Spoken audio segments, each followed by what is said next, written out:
అక్క నమస్తే అక్క. నమస్తే అమ్మా. బాగున్నా. అది కానీ ఇప్పుడు ఈ ఎలక్షన్లలో మీరు ప్రచారం చేస్తున్నారు కదా, అయితే ఇప్పుడు ఈ మధ్యన ఈ 2-3 రోజుల నుంచి ఒక బీఆర్ఎస్ ఒక విష ప్రచారం చేస్తున్నది. నవీన్ యాదవ్ వచ్చేసి గల్లీలకి వెళ్ళి రానియమంటున్నాడు, చంపేస్తామంటున్నాడు అని చెప్పేసి అసలు ఈయన అనను కూడా అనలేదు. అంటే ఏ విధంగా ఆ మాటలు తీసుకొని మాట్లాడుతున్నారు వీళ్ళు? జూబ్లీ హిల్స్ లో వచ్చి ఎందుకు ప్రచారం చేస్తున్నారు అది చెప్పుకోమని కదా. మేము 10 ఏళ్ళు అధికారంలో ఉన్నాము, 10 ఏళ్ళు మా ఎమ్మెల్యే ఇక్కడ ఉన్నాడు, 3 టర్ములు గెలిచినటువంటి ఎమ్మెల్యే ఉన్నాడు, గా పని చెప్పుకొని ఓట్లాడగల కదా. అవతల అభ్యర్థి గురించి నీకేమిటికి, నీ పని నువ్వు చేసుకొని పోవాలి. కానీ నేను కూడా చెప్తున్నా, అసలు నవీన్ యాదవ్ మాట్లాడినటువంటి మాటల్ని మీరు ఇంత పొడుగుగా సోషల్ మీడియాని 100 కోట్లు ఇచ్చి నడిపించి మీరు ప్రచారం చేస్తుండొచ్చు, కానీ గ్రౌండ్ రియాలిటీని తెలుసుకొని మాట్లాడాలి. గ్రౌండ్ లో ఏం జరుగుతుందో తెలుసుకోవాలి. నవీన్ యాదవ్ అన్న మాటల్ని గుర్తు చేస్తున్నారు. అదే మీరు నవీన్ యాదవ్ కార్యకర్తలను లేకపోతే నియోజకవర్గములను మేం కొడతాము సంపుతాము అని బెదిరించి ఆయన ప్రచార రథాన్ని కాల్చేస్తామని లేకపోతే కార్యకర్తల్ని సంపుతామని బెదిరిస్తే, తండ్రి స్థానంలో ఉన్నాడు, పిల్లలకేమన్నా ఆపద అవుతుంటే తనింటిని తాను రక్షించుకుంటాడా లేదా? మరి అట్లాంటి నియోజకవర్గానికి ఈరోజు ఒక పార్టీ అభ్యర్థిగా నిలబడి ఉన్నాడు. ఆ అభ్యర్థే కాకుండా ఈ నియోజకవర్గంలో పుట్టి పెరిగి మంచి చెడు నియోజకవర్గం ప్రజలకు అండగా నిలబడితే, అన్నాని పిలిస్తే పలికెట్టోడు, ఆపదలో వచ్చినోనికి సాయం ఇచ్చినోడు, నా నియోజకవర్గం వచ్చి వాళ్ళని కొడతా వీడిని చంపుతా అనంటే చూస్తూ ఊరుకోనికి ఏమన్నా చేతులు ఆల్రెడీ చేశారు, కంప్లైంట్ చేశారు. వాళ్ళు ఇప్పుడు అన్న మాటలు అన్నారు, రెచ్చగొడుతున్నారు. ఈ రెచ్చిపోయిన దాన్ని ఏం చేస్తున్నారు అంటే కట్ చేసి చూపిస్తున్నారు కదా. ఇప్పుడు కట్ చేసి నవీన్ యాదవ్ ఇంకా అసలుకి ఈ 20 ఏళ్ల నుంచి ఇక్కడ ప్రజల మధ్యలో ఉన్నాడు, బయట నుంచి వచ్చి ఇబ్బంది. ఇప్పుడు నేను కూడా ఇక్కడ ప్రచారం చేస్తున్నా, నేను కూడా జూబ్లీ హిల్స్ పక్క నియోజకవర్గం 4 అడుగుల దూరంలో ఉంటా. నేను కూడా పరాయిదాన్నే. ఇక్కడ ఎన్నికల కోసం పార్టీ పక్షాన పనిచేస్తున్నాం. ఆ పని నాశనం చేసుకొని పోవాలి. ఇక్కడ లోకలోళ్ళకి ఇబ్బంది పెట్టి, లోకలోళ్ళ మధ్యలో కొట్లాటలు పెట్టి, లోకలోళ్ళని బెదిరిస్తే లోకలోడు చూసుకుంటూ కూర్చోవాలనా? నువ్వు వాళ్ళు వచ్చి పాడి కౌశిక్ గాడు అంటాడు నీ సంగతి చూస్తా అంటాడు, మా తాండూరు ఎమ్మెల్యే మాజీ ఎమ్మెల్యే గాడు వస్తాడు ఇంకొక మాట అడిపోతాడు, మా మాజీ ఎమ్మెల్యే ఏమని అంటాడు, ఆ సంగతి ఏదో చూస్తాడు అంట. ఏం చూస్తావు అయ్యా బాబు, ఇడ సంగతి చూడడానికి ఏమున్నా? సంగతి నియోజకవర్గం ప్రజల అభివృద్ధి చూడడానికి నవీన్ యాదవ్ ఎమ్మెల్యే అవుతున్నాడు, ఆయన చూస్తాడు ప్రజల కోసం ఏం కావాలి. నువ్వు చూసేటోని అయితే ఇక్కడ డ్రగ్స్ వ్యాపారం చేస్తా అంటుండో ఏమంటుండో నాకు మళ్ళీ వచ్చి, లేకపోతే ఈడంతా సెలబ్రిటీలు ఉంటాడు, వాళ్ళని అందరినీ డ్రగ్స్ కు మళ్ళాలి. ఎందుకంటే ఈ రోజు సినిమా ఇండస్ట్రీ మొత్తం కాంగ్రెస్ వైపు చూస్తుంది, నవీన్ కోటేయాలని చూస్తుంది. కాబట్టి వాడికి కూడా కడుపులో మంట, వాడు ఆల్రెడీ డ్రగ్స్ కి అలవాటైనాడు. వాడు వచ్చి నీ సంగతి చూస్తా అంటాడు, వాడు ఇంకోటి వచ్చేసి మీ ప్రచార రథం కాల్చేస్తా అంటాడు, ఇంకోటి వచ్చి కార్యకర్తల్ని సంపుతాన్ని బెదిరిస్తాడు, ఏళ్లు పెట్టిట్ట చూపిస్తాడు సంపుతాన్ని. అయితే కొంతమంది ఏమంటున్నారంటే, సరే ఇప్పుడు బీఆర్ఎస్ ఏమో గెలుపు కోసం ప్రయత్నం చేస్తున్నది, కాంగ్రెస్ పార్టీ మెజార్టీ కోసం ప్రయత్నం చేస్తుందని మీ దాంట్లో కొంతమంది అంటున్నారు. అంటే మెజార్టీ అంటే ఎక్స్పెక్ట్ చేస్తున్నారా, గెలుపు కోసం ప్రయత్నం చేస్తున్నారా? ఇదిగో ఒక మాట చెప్తున్నమ్మా, నవీన్ ఆల్రెడీ 2 సార్లు పోటీ చేసినాడు, ఒకసారి కార్పొరేటర్ గా కూడా పోటీ చేసిండు అనుకుంటా. మరి ఇంత రాజకీయ చరిత్ర ఉన్నోడు, 20 ఏళ్ల నుంచి ప్రతిపక్షంలో ఉన్న, అధికారం లేకపోయినా ప్రజల మధ్యలో ఉన్నోడు, ఆయనకి ఇప్పుడు అవకాశం ఇవ్వాలి. యువత నిన్న వాడే పాడి కౌశిక్ గడు ఏనో పోతే ఒక విజువల్ చూస్తున్నాం కదా మనం, యువతకు అవకాశం ఏంటి అన్న, మీరు వచ్చి మా కోట అడిగేది ఏంది అంటే ఈరోజు చదువుకున్నటువంటి ఒక అభ్యర్థి, యువత 10 మందికి ఆదర్శంగా ఉన్నాడు, 10 మందికి సాయం చేసేవాడు, ఇంటికి వస్తే బుక్కెడు అన్నం పెట్టేటోడు. మళ్ళీ ఈ రోజు ఇక్కడ ఒకవేళ వేరే వాళ్ళని గెలిపిస్తే వాళ్ళ ఇంటికి పోనీకి దారి అన్నా వీళ్ళకి దొరుకుతుందా? వాళ్ళ ఇంటికి పోతే అపాయింట్మెంట్ అన్నా దొరుకుతుందా? ఈరోజు అధికారం లేకున్నా కూడా వాళ్ళ ఇంటికి వస్తే 4 మెతుకులు దొరుకుతాయి, వాళ్ళ ఇంటికి వస్తే ఆపదని వస్తే సాయం అందిస్తారు. మరి అట్లాంటి వ్యక్తికి గెలిపించుకోవాలని పూర్తి నియోజకవర్గం కంకణం కట్టుకొని, మా బిడ్డ, లోకల్ బిడ్డ, బీసీ బిడ్డ, యాదవ్ బిడ్డ, మా మధ్యలో పెరిగిన బిడ్డ, కళ్ళ ముంగల పెరిగిన బిడ్డ, ఎవరు ఎట్లాంటాడో బయటికెళ్ళి వచ్చినోడు ఎవడో మాకు చెప్పాల్సిన అవసరం లేదు, మా బిడ్డ ఎట్లాంటాడో మాకు తెలుసు అని నియోజకవర్గం ప్రజలు ఎప్పుడో గెలుపుని డిసైడ్ చేసారు, తీర్పిచ్చారు. కాబట్టి మేము ఇప్పుడు ప్రయత్నం వల్ల మంచి మెజార్టీ అధికారంలో ఉన్నాము, ఒకటి మంచి నాయకునికి టికెట్ ఇచ్చినాము. కాబట్టి తప్పకుండా మేము మెజార్టీ కోసమే ప్రయత్నం చేస్తాము. మేము ఈ రోజు ప్రజల్లోకి వెళ్ళి మేము చేసిన అభివృద్ధి గురించి మాట్లాడుతున్నాం. వాళ్ళు 24 గంటలు గుండాలు, రౌడీలు, కాంగ్రెస్ కి అధికారం ఇస్తే బుల్డోజర్లు కార్డు వస్తాయి, ఒకటి ఉన్నది. బాకీ కార్డు ఇవి ఎందుకు చెప్తున్నారు? మరి బాకీ మీరు కార్డు 10 ఏళ్లలో ఒక గల్లీకి పోయి చూపియండి, ఇది అభివృద్ధి చేసినాం, దీనికి చూసి నాకు ఓటేయండి అని అడగండి. 10 ఏళ్లలో గోపీనాథ్ ఇగో మీకు అందరికి ఇవి చేసిండ్రు అని చెప్పి ఓటడి ఆ అభ్యర్థిని పక్కకు పెడదాం, అయ్యా 10 ఏళ్ళు మేము అభివృద్ధి చేసినాం అందుకే అధికారం ఇవ్వండి అని అడుగుండి. మా అభ్యర్థి మీద గెలుస్తాడు కాబట్టే కదా ఇన్ని కుట్రలు పన్నుతున్నారు, గెలుస్తాడు కాబట్టే కదా ఆయన మీద విషపూరితమైనటువంటి మాటలు మాట్లాడి దాన్ని సోషల్ మీడియాలో పెట్టి సోషల్ మీడియా ప్రచారం చేస్తే రాష్ట్రం అంతా చూస్తుండొచ్చు. కానీ ఈ నియోజకవర్గం ప్రజలకు తెలుసు కదా నవీన్ ఎట్లాంటోడు, గోపీనాథ్ ఎట్లాంటోడు. 10 ఏళ్ళ అధికారంలో ఉంటే మీరు ఏం చేసారు? ఏ గల్లీకి బాగా చేసిండ్రు, ఏ బస్తీకి బాగా చేసిండ్రు, ఏ స్కూల్ బాగా చేసిండ్రు, లేకపోతే ఏ డ్రైనేజ్ వ్యవస్థ బాగా చేసిండ్రు, ఏ మంచినీటి సౌకర్యం బాగా చేసిండ్రు, ఏ రోడ్లు వేసిండ్రు అనేది వాళ్ళకి తెలుసు కదా. చెప్తున్నారు కదా, మరి మీరు ఇన్ని కాదు ఇంకన్నా 100 చెప్పమని చెప్తా. బీఆర్ఎస్ బాకీ కార్డు ఏమన్నా మీరు తయారు చేసిరా? మీరు వాళ్ళ బాకీ కార్డు బిఆర్ఎస్ దోకా కార్డు అంటాం మేము, బాకీ కార్డు వాళ్ళు కూడా ఎన్ని బాకీ ఉన్నారో చెప్పగలుగుతారా? వాళ్ళు బాకీ తెలంగాణ ఉట్టి నియోజకవర్గం ప్రజలకు కాదు, తెలంగాణ ప్రజలకు 8,20,000 కోట్లు బాకీ ఉన్నారు వాళ్ళు. ఎట్లా ఉన్నారు? మరి బాకీ లేదా తెలంగాణ మీద? ఎవరు చేసిండ్రు? గత ప్రభుత్వం చేయలేదు, మీరే చేసారు. ఆ బాకీ మీరే చేసారు, మీరే తీర్చాలి. అది మేము ఇచ్చిన హామీలన్నీ తీర్చినాం. ఏం చేసారు? ఇంటికో ఉద్యోగం ఇచ్చిండ్రా, దళితునికి ముఖ్యమంత్రి చేసిండ్రా, లేకపోతే డబల్ బెడ్రూమ్ ఇల్లందరూ ఇచ్చిండ్రా, 3 ఎకరాల భూమి ఇచ్చిండ్రా, 10 లక్షలు దళితునికి ఇస్తామన్నారు ఇచ్చిండ్రా, రైతు రుణమాఫీ పూర్తిగా చేసిండ్రా, ఊరూరికి మాది ఇంద్రమ్మ ఇల్లు లేని ఊరు ఉండదు, ఇది డబుల్ బెడ్రూమ్ లేని ఊరు 10 ఏళ్లలో ఏమన్నా ఉన్నదేమో చూపియండి. మేము ఇప్పటికే 3.5 లక్షల ఇండ్లు కట్టించుతున్నాం, ఇప్పుడే 200 యూనిట్ల కరెంట్ ఇస్తున్నాము, 500 రూపాయలకి సిలిండర్ ఇస్తున్నాము, సన్న బియ్యం ఇస్తున్నాం 4 కోట్ల మందికి, అన్ని ఇస్తున్నాము, ఉచిత బస్సు ఇస్తున్నాము. అన్నిటికన్నా దరిద్రం ఆ కేటీఆర్ గాడు బస్సులు ఉచితంగా ఇస్తుంటే ఆటో డ్రైవర్లను రెచ్చగొడుతున్నారు. ఆటో డ్రైవర్లు కుద్దు వాళ్ళు చేస్తున్న ధర్నాకి మేము రామ్మలేదు, ఈ దరిద్రుడు ఉట్టిగా వచ్చి మా ధర్నాలో కూర్చున్నాడు అని వాళ్ళు చెప్తున్నారు. మేము బిల్వని పేరంటానికి వచ్చి కూర్చొని మమ్మల్ని ఇబ్బంది పెడుతున్నాడు అంటున్నారు. సరే ఇవన్నీ కూడా కాదు, నువ్వు గతంలో ఎప్పుడైనా ఆటో డ్రైవర్లను పిలిచి కూర్చోబెట్టుకొని మాట్లాడినావా? సమ్మెలు ఎవరైనా చేస్తే పిలుచుకొని మాట్లాడినావా?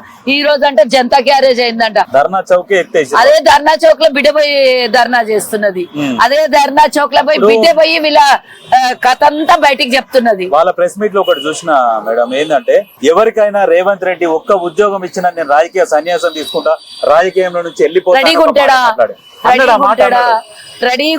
ఇప్పుడు నేను ఇగో నవీన్ యాదవ్ ఆఫీస్ ముంగల కాంగ్రెస్ పార్టీ నాయకురాలుగా ఇంతమంది నియోజకవర్గం ప్రజల సాక్షిగా రెడీగా ఉండమని. వాడు రాజీనామా కాదు అసలుకి.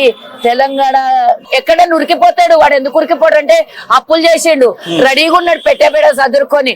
అట్లా ఇడవరాదు, జైల్లో పెట్టాలి అన్ని. మరి ఎప్పుడు పెడతారు మేడం? ఇప్పుడు పెడతారు టైం వస్తుంది, కళ్యాణంకైనా కక్కుకైనా టైం వచ్చిందాక. నేను ఒకటి అడుగుతా, తెలంగాణ ప్రజలు కాంగ్రెస్ పార్టీని ఎందుకు గెలిపించారంటే గతంలో రేవంత్ రెడ్డి ఏమన్నారంటే కాళ్ళు చేతులు కట్టి గుంజుకొచ్చి లోపలేస్తాం, డబుల్ బెడ్రూమ్ ఇల్లు కట్టిస్తా అని చెప్పి. ఇప్పుడు 2 సంవత్సరాలు ఒకటేసారి వేస్తే బెయిల్ మీద బయటకు వచ్చి మళ్ళీ మేము ఏం చేయాలి? కవిత ఇప్పుడు ఏం చేసింది? తీసుకొని పోయి 6 నెలలు జైల్లో పెడితే కూడా బయటకు వచ్చి మహారాణి లాగా తిరుగుతున్నారు. కావద్దు కదా, ఇది కూడా ఒక గ్యారంటీ అనుకో. నేను చెప్తున్నా వినండి మీరు, ఇది ఇప్పుడు మళ్ళీ గిట్ట అట్లనే చేసినాం అనుకో, వాళ్ళు మళ్ళీ బెయిల్ మీద బయటకు వస్తారు. బెయిల్ మీద బయటకు వచ్చి సింపతి చూడు నాకు బెయిల్ బయట వచ్చినాడు. కానీ మొత్తం వాళ్ళు చేసిన చిట్టా అంతా మొత్తం అధికారుల మీద, మొత్తం అధికారులంతా తీసిన తర్వాత ఓడేసారి లోపలికి పోతే మళ్ళీ జిందగీలో బయటికి రావద్దు. పర్మనెంట్ నాన్ అవైలబుల్ కావాలి. అందరి కోరిక, నా ఒక్క కోరికగా తెలంగాణ ప్రజల కోరిక, జూబ్లీ హిల్స్ నియోజకవర్గ ప్రజల సాక్షిగా చెప్తున్న అందరి కోరిక అది. అందరి కోరిక అదే. కాకపోతే కొంతమంది ఇంతకుముందు కొంతమందితో మాట్లాడిస్తే బీఆర్ఎస్ కోట్ వేద్దామా అంటే భయపడుతున్నారట. ఎందుకు? వాళ్ళ అరాచక పాలన కోసం అని చెప్పేసి అది గుర్తుకొచ్చి భయపడుతున్నారట. అవునా కదా? అంతెందుకు, నవీన్ యాదవ్ మా క్యాండిడేట్, గతంలో ఆయన కూడా సామాన్య ఒక లీడరు. మరి ఆయన ఇల్లు గులగొట్టిండ్రు, ఆయన ఇల్లే గులగొట్టిరండి. ఎంతమంది ఇల్లు నవీన్ యాదవ్ గెలిస్తే మీ ఇల్లు గులగొడుతుంది, హైడ్రా మీ ఇంటి ముందర వాళ్తుంది అంటారు. హైడ్రా ఎవరికి భయము? హైడ్రా అంటే ఎవరికి భయము? తప్పు చేసిన భయం. తప్పు చేయకపోతే ఎందుకు భయము? బీఆర్ఎస్ వాళ్ళు తప్పు చేసిండ్రు, అక్రమంగా దోపిడీ చేసిండ్రు, తెలంగాణ ప్రజల సొమ్ము, నాలాల్ని, మోరిల్ని, చెరువుల్ని కబ్జా చేసిండ్రు. ఆ కబ్జా చేసిన ఇడిపియొద్దా చెప్పండి? ఎన్నికలకు ముందు మీరు అందరు ఇప్పుడు ఎట్లా కేసీఆర్ ని లోపల పెడతా అని అడిగినరో మీరు, మేము పెడతామని అప్పుడు అన్నారు, ఇప్పుడు పెట్టలేదని అడుగుతారు. ఇప్పుడు అప్పుడు కూడా మాకు అడిగినారు, నాలాల్ని మోరీల్ని చెరువుల్ని కబ్జా చేస్తే మీరు ఇడిపిస్తారా, పెద్ద చిన్న ఎవరిని చూడరా కొట్టి పడేస్తారా అని అన్నారు. మేము కూడా అదే చేస్తున్నాం కదా, ఇచ్చిన హామీని నిలబెట్టుకుంటున్నాం మేము. ఇది కూడా 6 గ్యారెంటీలలో ఇది ఒక గ్యారెంటీ అనుకోవచ్చా? ఏం గ్యారెంటీ? వీళ్ళని జైలు వేసేది కూడా ఆ గ్యారెంటీ వచ్చి ఇప్పుడు గ్యారెంటీలు అంటే ప్రజలకు ఇచ్చే సంక్షేమం. గ్యారెంటీ అంటే వాళ్ళని దొబ్బేయాలి అందరం కలిసి. అదే ఇప్పుడు వాళ్ళ పక్క అదైతే రాసి పెట్టుకో. ఇప్పుడు ప్రజల కోరిక మాత్రం అదొకటే ఉన్నది. ప్రజలలో బలమైన భయపడుతున్న ప్రజలకు నేను ఒక్కటే ఈ నియోజకవర్గాల ప్రజలకు చెప్తున్నా, ఆల్రెడీ 10 ఏళ్ళు మనల్ని దోపిడీ చేసిండ్రు. ఈ నియోజకవర్గంలో వానికి తప్పిజారి ఓటేస్తే చూడు నీకు మళ్ళా నాకే ఓటేసిండ్రు అని మళ్ళా బైరాగుల్లాగా ఊర్లో తిరుగుతాడు. ఆ ఊర్లో బైరాగుల్లాగా తిరగనిచ్చే అవకాశం మనం ఏమాత్రం ఇయ్యదు. ఎక్కడన్నా సాఫ్ట్ కార్నర్ ఉంటే కూడా నవీన్ యాదవ్ మీద పెట్టుకొని ఓటేయండి. టీఆర్ఎస్ వాళ్ళు కూడా కాంగ్రెస్ కి వేయండి. ఎందుకంటే మీరు ఓటేసినా ఓటు వేయకపోయినా నవీన్ యాదవ్ గెలిస్తే అందరికి తన మన పరాయ పార్టీలు కులము మతము విభేదాలు లేవు, ఆపదన్నోనికి సాయం చేస్తాడు. కాబట్టి అదే మీరు ఒక ఓటు ఇచ్చి గెలిపించింది అనుకోండి, ఇంకొక అదనంగా మీ ఓటు అయింది అనుకో, రేపు పొద్దున మీ మనస్సాక్షి కూడా మీరు చెప్పుకోవచ్చు, మేము బీఆర్ఎస్ లో ఉన్న నవీన్ అంటే అభిమానము, ఇక్కడ పుట్టిన బిడ్డ యాదవ్ బిడ్డ, మేము ఓటేసినాము, రుబాబ్తో పోయి ఒక ఓటేసినందుకు మేము ఏ పనన్నా తీసుకోవచ్చు అని మీరు అడిగితే నిలబడి మీరు మీ మనస్సాక్షిగా తెలుసు, ఆయన బయట ఏం అడగడు కదా. కాబట్టి మనస్సాక్షికి చంపుకొని మనం ఏ పనులు చేయలేం. కాబట్టి ఎవరు ఓటేసినా వేయకుండా నవీన్ యాదవ్ అందరికి పనులు చేస్తాడు, గెలుస్తున్నాడు. కాబట్టి మీరందరూ కూడా నవీన్ కే ఓటేస్తే మీకు అందరికీ పనులు, పర్సనల్ గా ఇబ్బందులు ఉంటే కూడా ఆయన సాల్వ్ చేసేటటువంటి వ్యక్తి.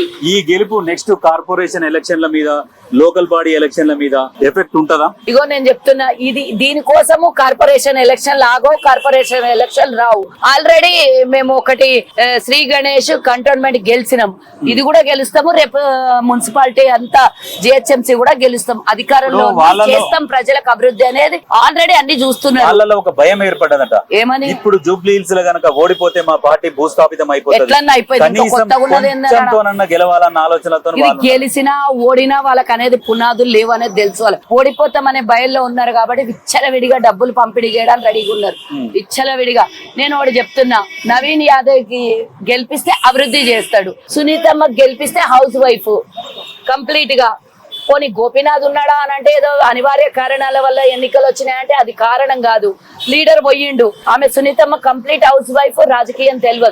వెనకాల ఉండి వీళ్ళు చేపించేది అన్నాడు, నేర్పించేది అన్నాడు, ఆమె చేసేది అన్నాడు. 3 ఏళ్లలో పుణ్యకాలం అయిపోతుంది. కాబట్టి అదృష్టము, నేను చనిపోయిన దాని మీద అన్నాను, మీ నియోజకవర్గం అభివృద్ధి చేసుకునే అదృష్టం అవకాశం వచ్చింది. తప్పకుండా దీని ఓటును ఉపయోగించుకుందాం తప్పించి దీనికి సెంటిమెంట్ ఆయుధంగా పెడదాం, మేము జిహెచ్ఎంసీ ఎన్నికలకు దీన్ని తాకట్టు పెడదాం అనే ప్రసక్తే వద్దు. నియోజకవర్గం అభివృద్ధి కాంగ్రెస్ ధ్యేయము.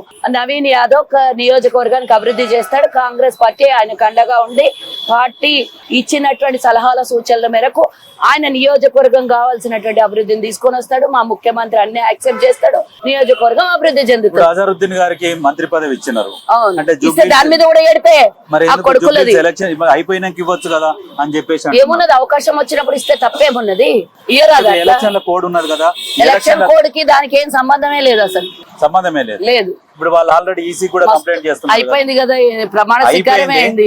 అట్లా ఉండింటే ఎలక్షన్ కమిషన్ మైనారిటీల మీద ఏమైనా కక్ష కడుతున్నారా? ఇప్పుడు అవకాశం వచ్చింది కదా వాళ్ళకు కూడా, మా నాయకుడికి ఒక అవకాశం వచ్చింది ఇస్తున్నారు అని మేము కూడా ఒక అవకాశం ఇచ్చినాము, ఆ నాయకులకు అవకాశం వచ్చింది. మైనార్టీ సోదరులకు కూడా మా ఇచ్చిన మాట ప్రకారం పార్టీ, ఎందుకంటే మేము హైదరాబాద్ లో ఎవరైనా గెలిస్తే ఇయ్యాలి అనుకున్నాం, గెలవలేదు. ఇక్కడ నవీన్ యాదవ్ గెలిస్తే నవీన్ యాదవ్ మంత్రి పదవి వచ్చే అవకాశం, అది అధిష్టానం నాకు తెలియదు. దాని గురించి నేనేట దాని గురించి అడుగు, నేను చెప్తా గానీ రేపు పొద్దున జరిగే దాని గురించి అధిష్టానం తీసుకునే నిర్ణయం మీద, కేబినెట్ నిర్ణయం మీద నేనేట మాట. నవీన్ యాదవ్ గెలుస్తాడని ఖచ్చితంగా చెప్తున్నారు కదా, అది నాకు తెలుసు, అది నాడి ప్రజల నాడి మంత్రి పదవి కేబినెట్ లో నిర్ణయం తీసుకునేది, అది నేనేట చెప్తాను చెప్పు. రావాలని అందరం కోరుకుంటాము, కానీ దాన్ని బట్టి నిర్ణయాలు కేబినెట్ లో నిర్ణయాలు జరుగుతుంది, ఏఐసిసి నిర్ణయం ఉంటది. కాబట్టి ఆ నిర్ణయానికి నేను జనాలు అనుకుంటున్నారు మేడం, ఇప్పుడు అనుకుంటుంటే అందరి ఆశీర్వాదం ఉండాలని మనం కూడా కోరుకుందాము, కావాలని మనం కూడా కోరుకుందాము, వద్దని ఎందుకు అందాము, కావాలనే కోరుకుందాము. ఎవరైనా కూడా మేము హ్యాపీగానే ఉంటాం, ఎవరైనా మా లీడర్లే కదా, మా పిల్లగాడు లాంటోడు, మా కొడుకు లాంటోడు నవీన్, కాబట్టి అయితే మేము కూడా సంతోషపడతాం కదా. ఓకే, ఒకవేళ నవీన్ యాదవ్ కనుక గెలిస్తే ఇక్కడ మంత్రి పదవి వచ్చే అవకాశం ఉందని చెప్పేసి చాలా మంది ప్రజలు అనుకుంటున్నారు. మరి మన తెలంగాణ ఫైర్ బ్రాండ్ సుజాతక్క మాటలు విన్నారు కదా. ఒకసారి మీరు కూడా జూబ్లీహిల్స్ ప్రజలందరూ ఒకసారి ఆలోచన చేసి ఎవరైతే మీకు హెల్ప్ చేస్తారు, సాయం చేస్తారు, మంచి చేస్తారు అని అనుకుంటే ఖచ్చితంగా వాళ్ళ ఓట్లేసి ఈ నియోజకవర్గానికి అయితే కాంగ్రెస్ పార్టీ ఇస్తున్నటువంటి సన్నబియ్యం వస్తున్నాయి.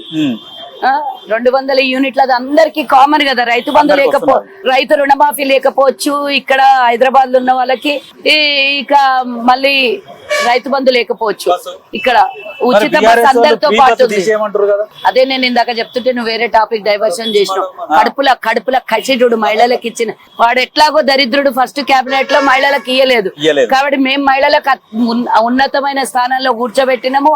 మహిళల్ని గౌరవిస్తుంది మా ప్రభుత్వం, మా ముఖ్యమంత్రి గారు. కడుపు కచ్చి మహిళలు ఎక్కడ పూర్తి కాంగ్రెస్ కు సపోర్ట్ చేయగలరు? ఇంట్లో కూడా భార్యలందరూ భర్తలకు చెప్పి టీఆర్ఎస్ అనివైనా సరే నువ్వు పోయి మాకు బస్సు ఉచితంగా ఇస్తుంది, పార్టీలకు అతీతంగా నువ్వు కూడా పోయి టీఆర్ఎస్ వద్దు కాంగ్రెస్ కే ఓటేయని ఏడో చెప్పగలరని బుగులుతో బస్సు ఫ్రీ ఎత్తే అని లొల్లి పెడుతున్నాడు కుళ్ళు బుద్ధోడు.